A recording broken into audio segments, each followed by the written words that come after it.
Scotland is a place of natural beauty beyond compare, with some of the most awe-inspiring and scenic landscapes in the world. However, behind the beautiful scenery, rich history and culture lies a side to Scotland that, like anywhere, is often hidden from view. A darker side that often rears its ugly head to remind us that Scotland, like anywhere I might add, has its fair share of murder and death. And in this video, I have put together 6 cases that showcase the darker side of Scotland only too well. From a shooting spree in Skye to a father and son who brutally murder their victims through a gruesome ordeal of punishment, in a case that was described by a High Court judge as one of the worst cases of murder he has ever seen in the High Court. And having looked high and low, I have tried to find cases that were not always widely reported in the national news, and so there is a high likelihood you haven't heard much about these cases. Hello and welcome to the Diary of Madmen and Monsters, where we talk about the mad men, women and monsters that inhabit our society, covering well-known and not so well-known cases across the UK and beyond. And if your idea of a good time includes true crime shows and comfy clothes, you're in the right place and you're going to fit in well. Now, let's get ready because it's time for more true crime. The first of our marauding murderers on the list is Finlay MacDonald, a man whose anger and jealousy drove him to commit a shocking spree of brutality and murder across the picturesque Isle of Skye, shocking the island residents and leaving a gaping wound in the hearts of many within the community. MacDonald awoke on August 10th, 2022 with a feeling of unease, as if something in his marriage wasn't quite right. And so, deciding to invade his wife's privacy, he decided to access her phone, taking it in secrecy and searching for something that might just confirm his suspicions. It was said that Finlay and his wife Rowena MacDonald had been going through a tumultuous time in their relationship of late. It was apparent that the relationship was breaking down, and this had led to a number of heightened arguments over recent months. As Finlay searched and scrolled through his wife's phone, he happened upon a text exchange between Rowena and her boss that discussed the current state of their marriage and how the marriage was near its end, with a message in particular standing out that said, "This can't come soon enough now." Finlay immediately felt his anger levels intensify, and so took copies of the text exchange and decided to confront his wife. In the kitchen of his home, with his and his wife's children playing in the room next door, Finlay confronted his wife with what he deemed as flirty text messages, and as his wife began to explain, he pulled out a knife from his pocket, unflicked it, and began to viciously attack Rowena, stabbing her multiple times in the stomach.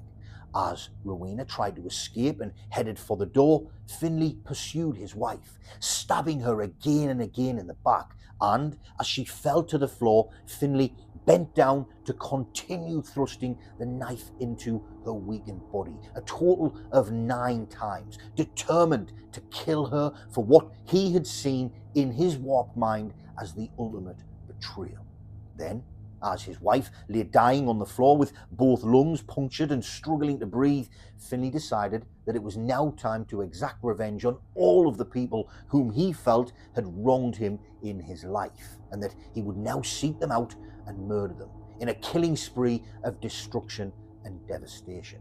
And so, collecting a shotgun he had only recently purchased, 400 cartridges and a machete, and passing his wife, who still lay bleeding on the floor whilst being cared for by their fear-stricken children, he loaded his car and set off on his journey of malice and murder, with his first stop planned at his sister's house in the village of Tiang, just 17 minutes drive away from his home in Tarscavig.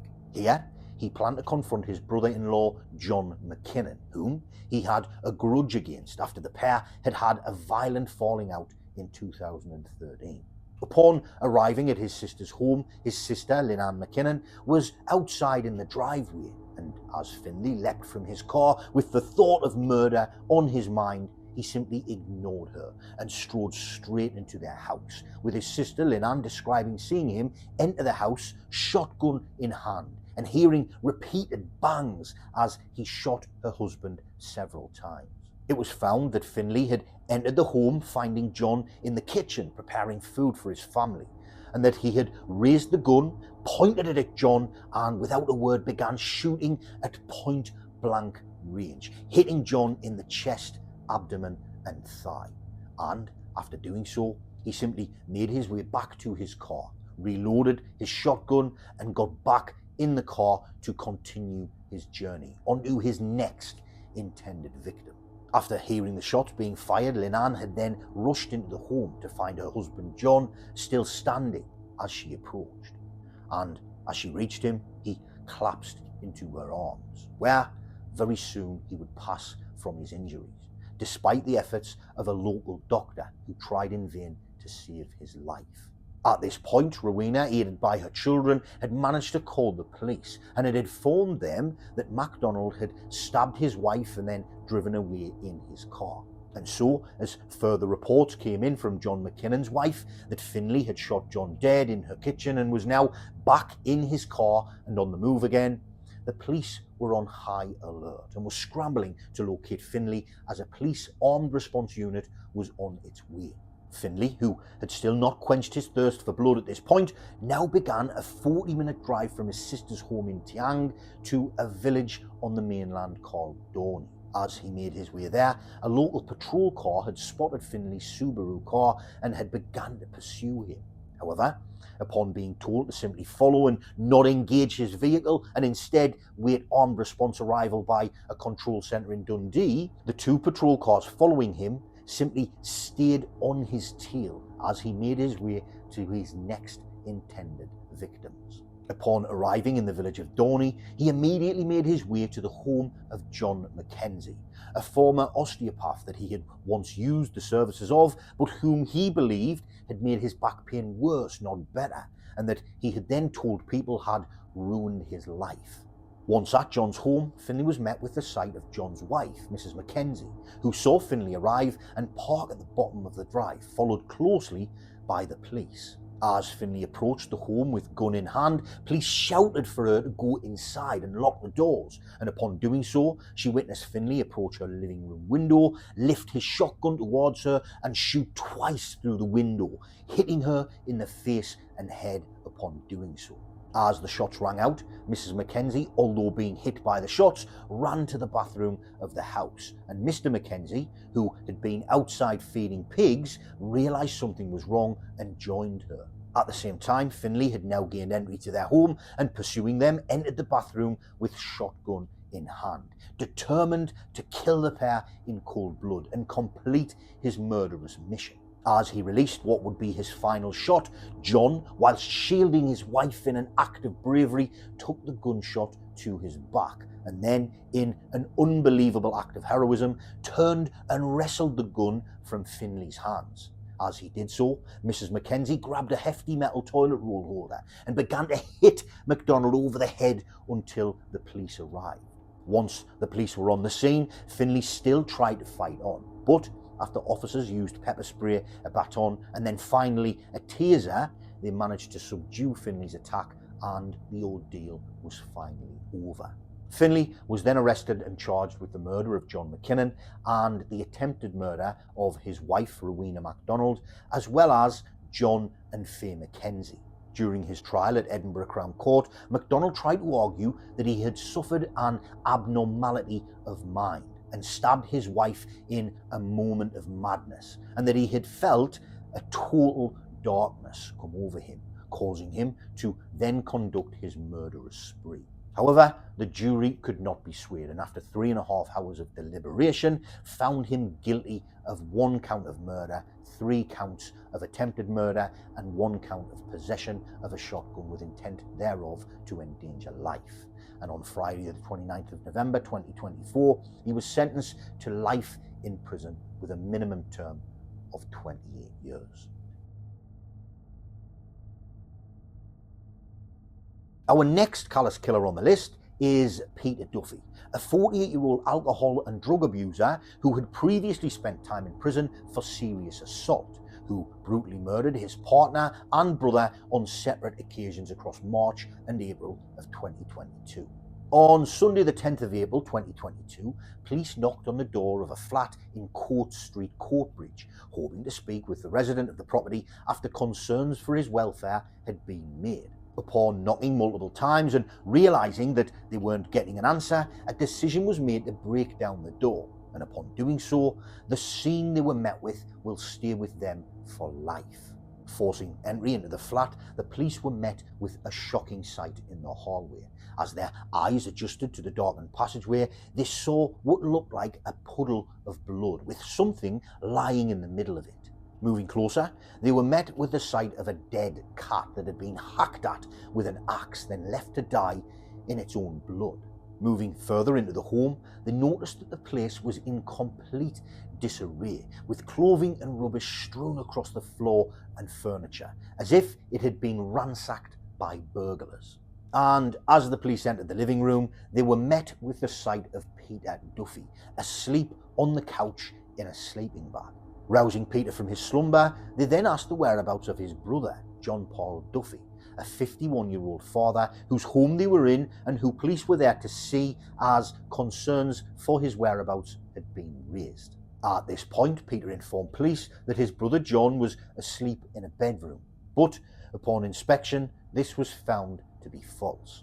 As police looked around the room, they noticed a large amount of litter on a second couch, but upon closer inspection, they discovered the body of John Duffy, covered in trash and clothing and dead from multiple stab wounds to the body and an axe wound to the head. PC Emma Gibney said it looked from first inspection that John's body had been there for a period of time due to the state of decomposition. As police turned their attention back to Duffy, he was said to have stated, "Treat me like an animal, I will treat you like an animal," and appeared to be drifting in and out of consciousness. Police then noticed he had 2 bleeding wounds on the side of his neck, which he claimed he had inflicted upon himself. Upon launching their investigation into the apparent murder of John Duffy, police then made the decision to search Peter Duffy's flat, which was located nearby in Calder Street. Upon doing so, they would make a second grim discovery that would leave the community reeling and uncover another, even more sinister layer to Peter Duffy. As the police gained entry to Peter's home, they were met with a smell that one officer said they would never forget. And upon entering the living room of the home, they found the body of Emma Bailey, his 26-year-old partner, who had been due to attend a court case to give evidence against him just days before. Emma, it was found, had been strangled to death and then repeatedly stabbed on the head and body by Peter, who, after murdering her in cold blood, then wrapped her decomposing body in clothes and left her at the bottom of his couch. Upon being questioned about the murder of his brother John, Peter had at first tried to completely deny that he was responsible, trying instead to pin the blame on someone else entirely. He claimed that he had simply found the body of his brother days before and stayed at his brother's home in case the killer returned. He then, at a later date, claimed that he had stabbed his brother on the shoulder and torso while acting in self-defense after a violent confrontation between the pair. He also at one point tried to blame John for the murder of Emma and claimed that that was why he had murdered John at a later date. However, it was found that Peter was simply a compulsive liar whose selfish actions robbed the lives of 2 innocent individuals out of sheer evil intent. During the trial, it was found that Emma had been murdered sometime between the 4th of March and the 12th of April, with the motive being suggested as so that she couldn't give evidence in the upcoming trial against Peter that she was due to give evidence in on the 17th of March. It was also found that Peter had claimed to be Emma's stepdad in order to claim £198 of benefits on her behalf, which he had then used to provide for his own needs. Upon murdering his brother John, which was thought to have occurred sometime between the 29th of March and the 10th of April 2022, Peter also decided to use his brother's bank cards to take money that didn't belong to him and spend it on himself for his own gain. During the trial, Peter had completely refused to take responsibility for his actions and has never given a true motive for the crimes or a full and truthful account of what actually happened in the moments before and after the murders. But in an apparent confession to another inmate, Brian Morrison, who gave evidence at Peter's trial, he had said that he had killed Emma after an argument got violent, that he killed her in his house, and that he stabbed her and squeezed her neck. Thankfully, the jury seen through his multitude of lies and excuses, and Peter was found guilty of the murder of John Duffy and Emma Bailey and sentenced to life in prison with a minimum sentence of 30 years.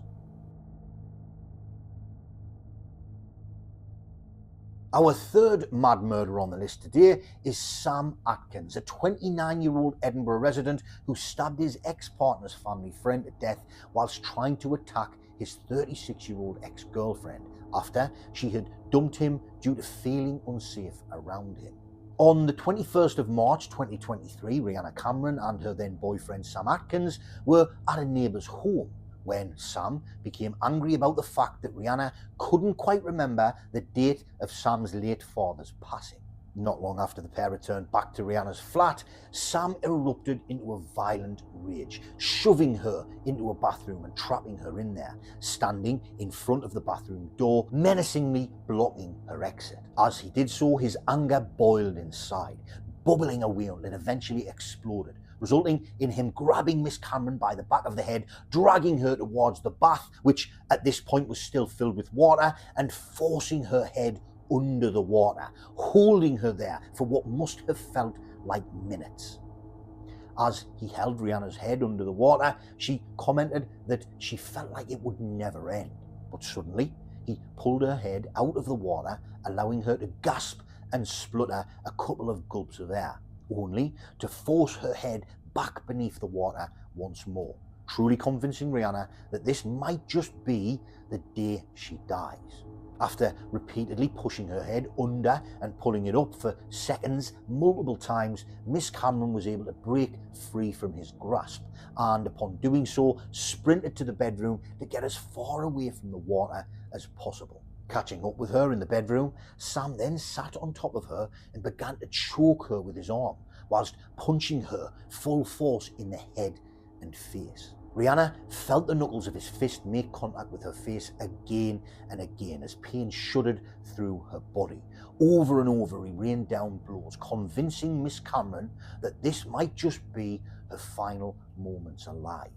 However, after growing tired at some point, it seems he stopped, and eventually, due to him falling asleep, Rihanna was able to make her escape, and upon doing so, decided to finally end it completely with Sam, for fear that the next time might just be the end for her if she was to stay with him. In text exchanges after the event, Sam expressed some signs of remorse for what he had done and said, "I need help, and I need it urgently, before I hurt someone else or myself preferably. I'm not a monster, but there seems to be one attached to me." But the remorse would not last long. On the morning of March 25th, 2023, just days after the previous attack, Rihanna messaged Sam to tell him that his stuff would be outside of the flat, ready for him to collect that day. Meanwhile, Rihanna's friend, Charles Paul, a 69-year-old hotel porter and Rihanna's late father's best friend, had contacted Rihanna to let her know he was coming over, as he had just gotten back from Kelso races and had had a big win on the horse racing. And naturally, he wanted to celebrate with Rihanna after he had promised her father he would always look after his daughter before he passed away. At approximately 10:15 p.m. that night, Rihanna met Charles outside of her apartment and they both returned to her home. Once back in her home, Rihanna went to place her phone on charge, but realised there was already a phone plugged in. Confused as to whose phone it could be, she picked it up and took a closer look.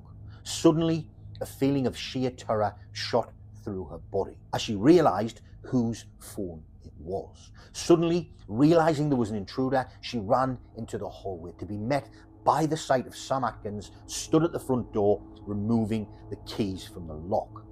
As he turned to face her, she realized that he was holding two knives, one in each hand. Then, suddenly, he lunged towards her, swinging the knives at her, trying to thrust them into her. Rihanna tried to grab Sam's arms to stop him from being able to stab her, but it was no use and was repeatedly being struck with the blade. And so, she made the only decision she could, to retreat to the bedroom and lock herself inside, hoping that would be enough to deter Sam from his murderous intentions. As she hid behind the door, Atkins frantically tried to get in, kicking and beating the door in a frenzy, even removing the door handle at one point, all while shouting that this was all her fault because she had left him and he loved her. As he did, Rihanna had managed to dial 999 and was desperately begging for help to the operator. "He has already stabbed me and I do not know if he has stabbed my mate or not," she told the emergency call handler.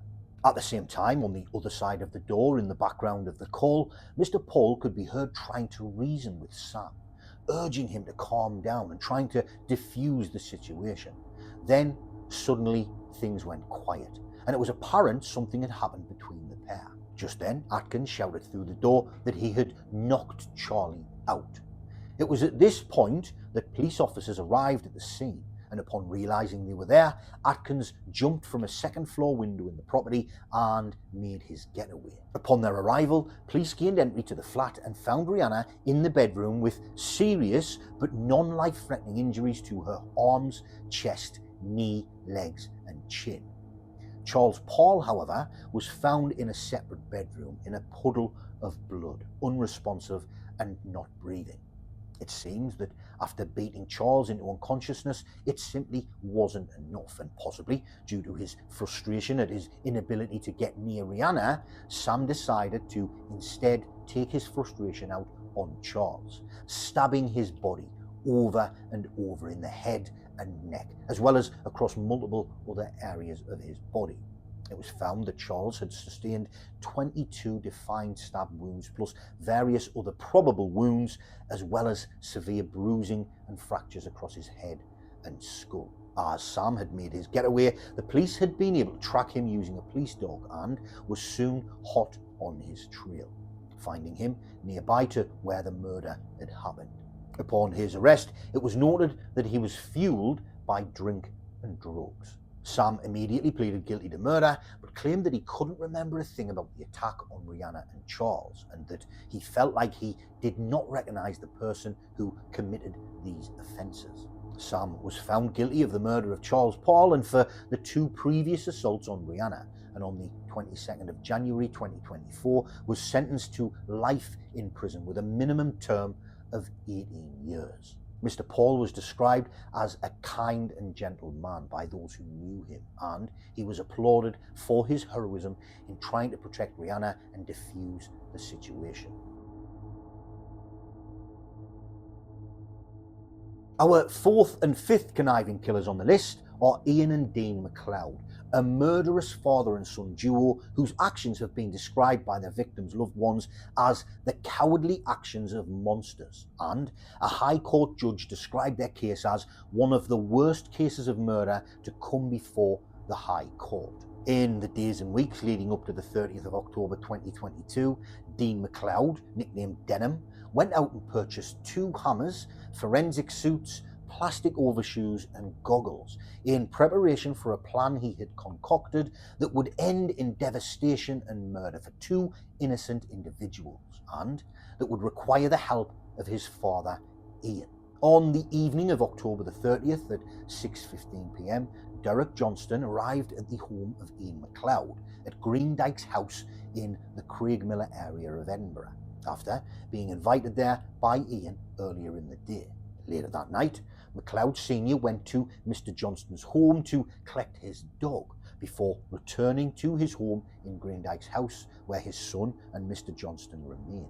The next day, on the 31st of October, Ian McLeod visited the flat of his neighbour Desmond Rowlings, a 66-year-old retired joiner, and invited him into his home. with Mr. Rowling's following willfully, not knowing that he was leaving his own home for the final time that night. One day later, on the 1st of November, Desmond Rowling's then partner picked up her phone and rang Mr. Rowling's to wish him a happy birthday. Peculiarly, Desmond didn't answer, and so, unable to make contact with him, she and some friends decided to visit him at his flat and wish him a happy birthday in person. However, upon their arrival, despite his car still being parked outside and his lights and TV still on at home, Mr. Rowling's was nowhere to be seen. Fearing the worst and knowing that Desmond wouldn't simply up and disappear, his partner then reported him missing and police launched an immediate investigation. Upon making inquiries into his whereabouts and feeling it probably best to start close to home, police began making door-to-door inquiries and, upon eventually forcing entry into MacLeod's flat, they walked into a scene that was described as a scene from a horror movie. As police entered the living room, they were met by the sight of blood on the blinds and ceiling, and as they scanned the room looking for signs of its source, they found the body of Mr. Rowling's lying on his back in the far right corner of the room, underneath a window and covered by a blanket. Strewn close to his body was a Stanley knife, hammer and blowtorch, and upon removing the blanket from his body, the extent of the torture he had gone through was revealed.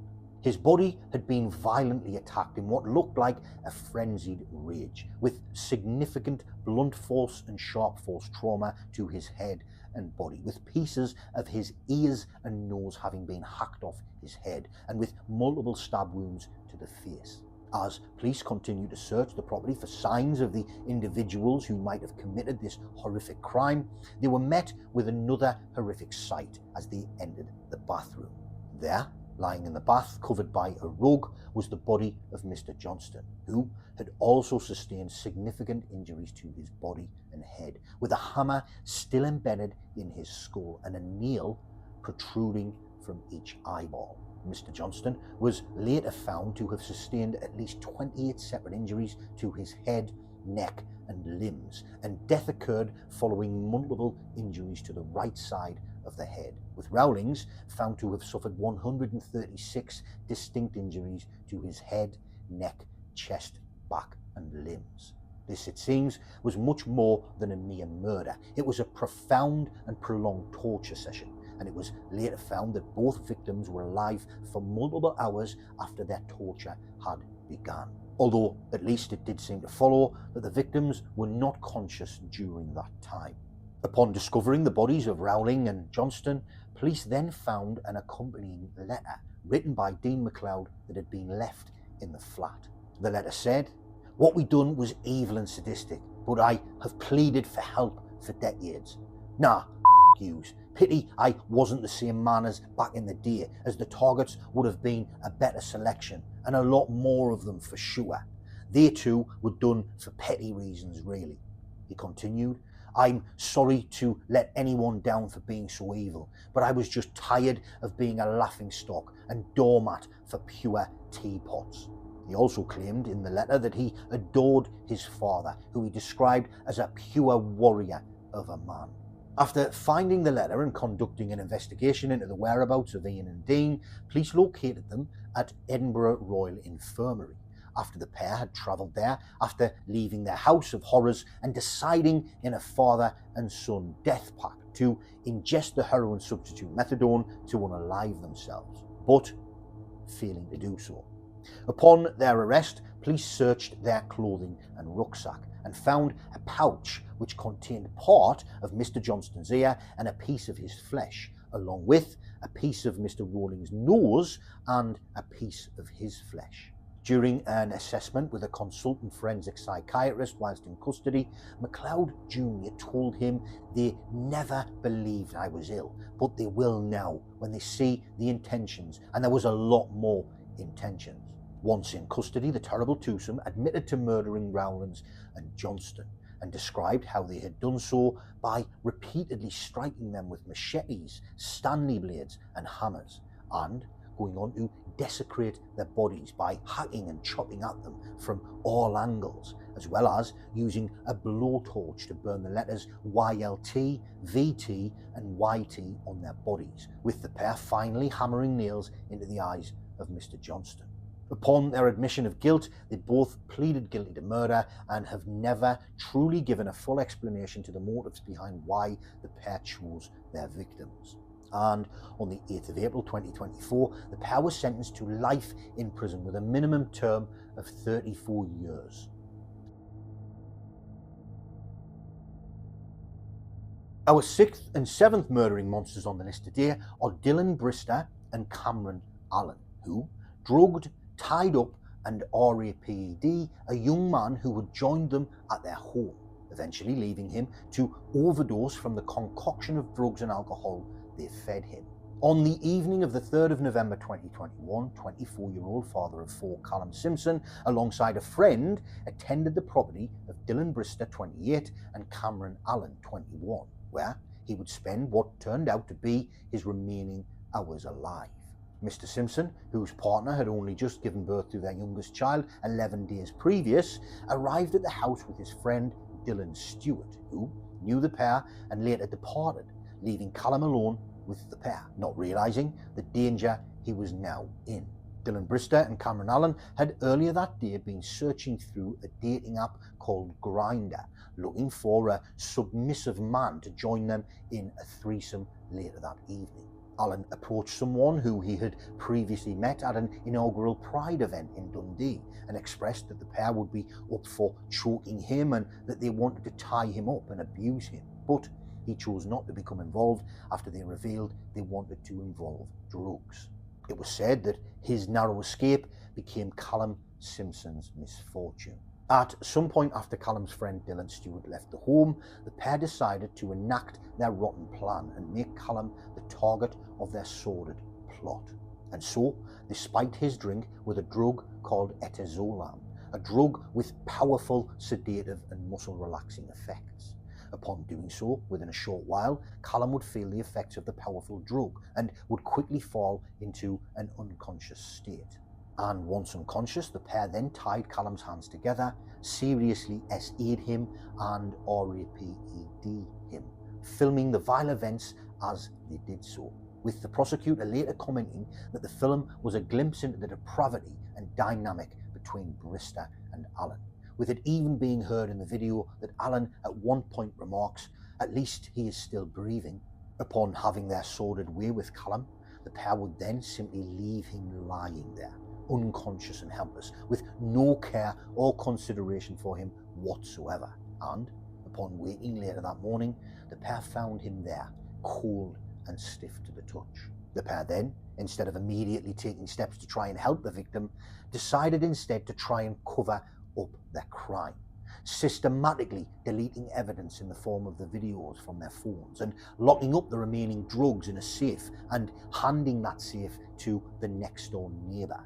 At 11:52 a.m. that morning, they phoned emergency services before aborting the call and deciding to instead call Mr. Stewart, who, apart from themselves, was the last person to see Mr. Simpson alive. It wasn't until 12:03 that day that they eventually alerted the emergency services, and upon their arrival, they confirmed that Callum Simpson was dead. Upon their arrest, an investigation was launched, and in looking into the pair, the police uncovered that Brister, who had previously spiked the drink of one woman and placed tablets into the mouth of another without her consent, had recently won £20,000 gambling and had purchased 1,000 tablets of Elysium, also known as street Valium, which he claimed that he thought was normal Valium, but was in fact up to 10 times stronger than regular Valium. Whilst in custody, the pair immediately began to deny the allegations of murder and both tried to blame the other for the events that took place that night, with Brister claiming that Allen revealed to him he had put tablets into a drink for Mr. Simpson, and with Mr. Allen maintaining that he saw his then fiancée spike the drinks destined for the victim. During the investigation, it was revealed that the pair had continuously sought to redirect and deceive, claiming that Simpson had consented to the sexual activity in bondage and had been awake throughout. But when a video that the pair had taken of the vile act and then deleted from their phone was recovered, They changed their story and said he had been awake as the acts began and then became unconscious during the acts. Brister said on the night of the fatal attack, "I was very, very out my face." He added, "I won't dispute the fact that Callum passed out and we carried on. I didn't spike that boy, but yes, I gave him drugs. We raped him and continued to have sex. It is what it is. Disgusting. It should never have happened. I am not going to make excuses." He also said, "We are not rapists. We are young boys that like a bit of fun." Dylan Brister and Cameron Allen were found guilty of the SA, RAPE and murder of Callum Simpson, and on the 25th of October 2024 was sentenced to life in prison, with Cameron Allen being given a minimum sentence of 19 years and Dylan Brister being given a minimum term of 23 years. Our last killer on the list is Paul McNaughton, a 29-year-old Leith resident who lured 75-year-old retired teacher Peter Cochan to a flat in Leith and then murdered him in cold blood, disposing of his body in a vile manner before trying to pin the blame for his murder on someone else entirely. On the evening of the 11th of August 2022, Peter Cochan, a retired teacher who taught at the prestigious Fettes College, stepped out of a taxi onto the pavement of Seafield Road in Leith, Edinburgh. He was excited at the thought of the upcoming meeting he had planned and was looking forward to meeting the man he had previously arranged the meeting with on the gay dating app Gaydar. Peter located the flat he had arranged to meet his date at, knocked on the door, and then entered the property. And unfortunately, this would be the last time Peter Cochan would be seen in public alive. For what the man who lured Peter there did next was truly horrific and would shock the town of Leith to its foundations. A couple of hours after Peter arrived at the flat, 29-year-old Paul McNaughton and 65-year-old Paul Black left the flat and made their way to Peter's home, where they collected some of his bank cards and then stopped off for a takeaway on the way home. Over the coming days and weeks, the pair spent Peter's money on themselves, siphoning off Peter's hard-earned money and ignoring completely what they had just done. Not long after, when Peter Cochan's family began to grow suspicious of the fact that Peter's texts didn't quite seem right and no one had actually saw him, they decided to go to the police, and a police inquiry into the whereabouts of Peter was launched. During the investigation, suspicion began to centre around Paul McNaughton and Paul Black, and quickly they became prime suspects. Very soon, their pleas of innocence fell away and the truth, or the partial truth, was uncovered. Although details are vague due to the pair blaming one another during the trial and Paul Black being admonished of his role in the murder, it seems that on the night of the 11th of August 2022, after Peter had entered the flat, he had been ushered into a bedroom with Paul McNaughton. It is believed that soon after arriving, Paul had murdered Peter in that room in a manner that cannot fully be established, but is believed to have involved a struggle and Peter having bled, with McNaughton claiming during his defence that Black had actually been the one to murder Peter by suffocating him after placing a bag over his head. But the jury rejected this version of the story. What is clear, however, is that after the murder, the pair then left his body in a suitcase underneath the bed for 3 to 4 days, whilst they visited a fun fair, went on walks and spent Peter's money, before jointly deciding to dispose of Peter's body by driving in a car they purchased with Peter's stolen funds to a lay-by on the A696 between Otterburn and Belsey in Northumberland, where they dumped the case next to a wall. The plan was to return again later after buying shovels to try and bury the case, but being unsuccessful in their attempts due to the ground being too hard to dig. They then went on to try and deceive Peter's family and friends, as well as the police, before their lies eventually folded and they were caught out by the police. During the trial, Paul McNaughton blamed Black for the murder, trying to convince the jury that his only crimes were that of luring Peter to the property and helping to dispose of Peter's body afterwards. But What came to light quickly was that Peter and Paul had known each other for a while after meeting online previously, and that Paul had proceeded to steal tens of thousands of pounds from Peter after gaining access to his bank accounts. Upon finding out that Paul had stolen from him, Peter had then made an arrangement with Paul that instead of going to the police and reporting the crime, Paul could provide Peter with regular free sexual favours to repay the debt, which Paul agreed to do. However, he soon began to grow tired of this arrangement, and the plot to lure Peter to his death was born. Paul Black, who provided some insight into what is actually believed to have happened on the fateful night of Peter's death, said that he had met McNaughton in 2014 when they worked in a gay bar together, and admitted he was infatuated with him, but also frightened of the younger man. He told the court that he was only made aware of the meet-up between Paul and Peter 20 minutes before Mr. Cushion's arrival, and believed the man was simply there to have sex via the hookup app. Black said the pair had then gone into a bedroom, with him then believing that the pensioner had later left. He said, "I heard the front door shut and thought he was away," but then mentioned that upon entering the room the pair had been in, he saw Peter lying on top of the bed face down. He said, "I knew something had happened as Paul was sitting beside the bed, agitated, shaking with fear." He says, "I have to get out of here and go up to his house, and you have to go with me. I've killed him." Black claimed he wanted to call emergency services, but McNaughton told him not to, and the pair went for a walk around Edinburgh, including going to Mr. Cushion's house and also McDonald's to eat some chips. Mr. Cushion's body was then hidden under the bed while the pair went on a trip to a fun fair in Burntisland, Fife, which Black admitted he suggested because it was a nice day. During a cross-examination, Black denied that it was his crime as well as McNaughton's, and the jury agreed. The jury found him not guilty of murder, but guilty of attempting to pervert the course of justice, and on June 17th, he was sentenced to 5.5 years in prison for his crimes. Paul McNaughton, who pleaded guilty to the murder and to disposing of Peter's body, was found guilty of both, and on June 17th, 2024, sentenced to life in prison with a minimum term of 22 years. And there you have it, 8 callous, evil and calculating killers who committed the ultimate act of sin in 2024, in what I am sure you will agree was a myriad of shocking and brutal ways.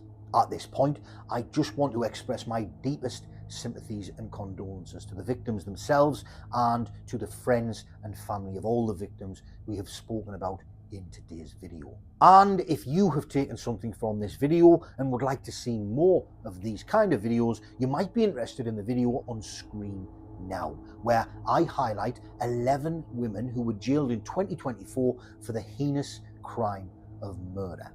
And as always, if you haven't already done so, please like and subscribe to see more weekly uploads from us here at the Diary of Madmen and Monsters. Once again, thank you for watching, and I'll see you in the next one, when it will once again be time for more true crime.